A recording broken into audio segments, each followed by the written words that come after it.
The system grooms us from a young age to believe that we must give away our very life force energy for its profit and convinces us that this is the only way to be safe and secure. That if we do not play by the rules, we will be left out. They instill fear in us. They instill a fighting energy, fighting for approval, fighting for survival, fighting for resources. We buy their products to look good, to feel good, to feel safe.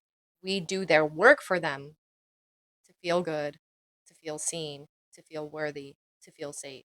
We are conditioned to seek dopamine in the form of stuff, in the form of substances, in the form of quick, easy joy and fulfillment, substances, food. But the secret is that the way that dopamine works in the brain, dopamine seeking behavior is dopamine depleting behavior.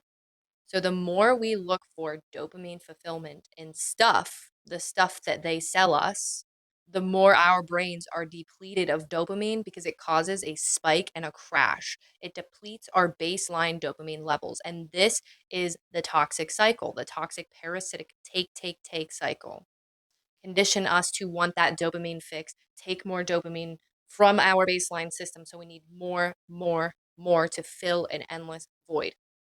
The way to increase baseline dopamine levels is actually by having a personal goal, a personal passion, and working towards that goal. Having a goal to learn something, having a goal to accomplish something for oneself. This is how to raise baseline dopamine levels, but instead we're given instant, cheap, hollow satisfaction because it convinces and conditions us to keep on consuming stuff rather than actually fulfilling ourselves. Over the last few years, I have been deconstructing my relationship with this system that only takes. We go to work for them and it's extracting our life force. They give us money and then condition us to buy things to fill a void, to fix ourselves, and it's extracting our life force energy. And I think the first way that I really began deconstructing this was with changing and challenging my relationship to myself as a worker. I am somebody who has prided myself on being a good, hard worker, being reliable, being a team player since I was 15 years old. Okay. And for 10 plus years, I was the person who was, even in school, I had two part time jobs while I was in high school. When I got out of high school, I worked full time. I picked up all the way until I moved to California in 2020, right before COVID hit. And when that happened, I didn't have a job for the first time in my adult life. And at first, it felt like there was something wrong with me. I went through a grieving process as that part of my identity was dying, basically. The part of my identity that was tied in with the programming to be a good worker for them to extract from was dying because I moved at an inopportune time when it just wasn't feasible for me to easily get a job. As a result of that, however, I ended up beginning a journey of self discovery and a journey of healing and a journey of finding what my true talents are that has led me to some pretty intense life changing places.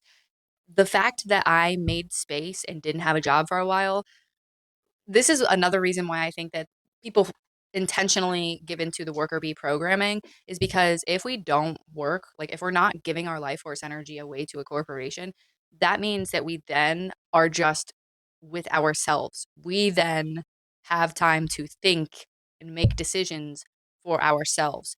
And when we're not trained to do that, it feels very hard because you have to think from the time, at least for me, I've had TV my entire life. And I'm sure for many, many, many decades, they've had some form of marketing that they've literally been grooming people with since they were children, right? So, like when I was a kid, there was tons of commercials in between TV shows, and they were all geared towards buy this stuff to fix yourself, to fix the broken parts of yourself, buy these supplements, buy this food, this candy to make you feel better, buy these products, these beauty products, buy these tools, these, whatever it is, buy this stuff to make you feel better and to make your life more complete. So they've been grooming us from the time we were children to feel like we have to buy stuff to feel more complete. And then on the other side of the spectrum, they've also been grooming us to feel like we have to work hard to make it and to be worthy and to be useful. I remember literally as a 16-year-old being taught by guidance counselors and teachers and even my parents, because my parents were raised with this too, that you have to go to college in order to have a good job and be worthy. And since then, I have deconstructed that whole sentence. One, have to go to college in order to get a job. Not true. Two, be worthy. To be worthy, not true. The system deems what's credible and what's worthy, but that's a fake rule. We don't have to play by those rules. And the worthiness and the credibility, I'm going to make a whole separate video on this on my other channel. So I'm not going to get too far into it, but it's literally an illusion created by the system because the system has all this stuff set up to get you have to do all of this work, X, Y, and Z, pass these tests, X, Y, and Z, in order to be deemed credible and worthy to exist, to make your own way. Otherwise, you have to work for somebody else. That's what they teach us. That's what they groom us to believe. But it's a lie because just because you go through all their systems doesn't mean that you have good intentions, doesn't mean you're authentic, doesn't mean you're competent. Many professionals deemed credible because they went through the system, the proper channels, have bad intentions or are negligent, are incompetent, are inauthentic. They're not doing this stuff for the right reasons. Not everyone, but it's out there. There are people who don't go through the proper channels, who do things their own way, who care a lot more and do a lot of good than those same people who went through the proper channels. It's an illusion. And to take this back to dopamine, I believe that there's no getting out of working hard. This lifetime, we are going to have to work hard. There's no getting out of it. It's part of the game. You can't escape it. And dopamine reinforces that. Like we see this in nature with dopamine production. Because to elaborate on what I said previously about dopamine, anything that's an easy, quick fix is going to spike and deplete baseline dopamine levels. Anything where you have your own goal and you work towards that is going to raise baseline dopamine levels. Or anything that's a goal that you work hard for is going to raise baseline dopamine levels. So if the system can convince us to do all the stuff we like and enjoy, quick, cheap, dirty, easy, that depletes our baseline dopamine.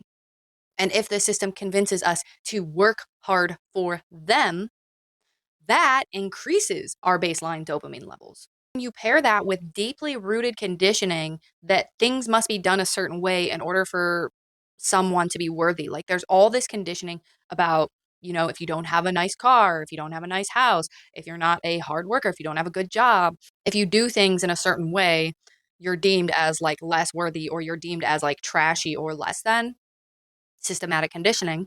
When you pair all these things together, it creates this perfect storm for us to literally be devoting our entire life force energy back to the system to uphold the system. But deconditioning those expectations and those feelings and those, like the way that they hook us into the system, kind of has made me break free in such a way that I am able to then work hard for myself, right? I'm going to have to work hard anyway, but now I'm working hard for myself and for my own fulfillment rather than for somebody else's profit. In the gap where the conditioning used to be the conditioning of how to work and how to spend and how to entertain myself and how to spend my time, energy, and money, there is a lot more time, energy, and money to spend on myself. I find myself seeking out different forms of entertainment that are often cheaper or free, nature based, or are spending my money on higher quality individual products and subscriptions that are like high quality and energetically alive, where instead of spending my money on corporate garbage that is energetically dead, that is hollow, that is cheap, that is falling apart. Not to say again that I'm perfect, but I've made huge strides and I want to keep going. I have found that I have a lot more time for self discovery, for healing, and for, in general, working on my goals and finding out what lights me up inside in the space where working hard and spending to be the version of me that society wants me to be used to be, I now spend that time, energy, and money on myself and the people and things that I believe in. Lastly, and most importantly, more time, money, and energy spent on yourself means less time, money, and energy spent on the system that only takes that conditions you to want to and believe you need to give them your life force energy. Two birds, one stone, more for you, less for them.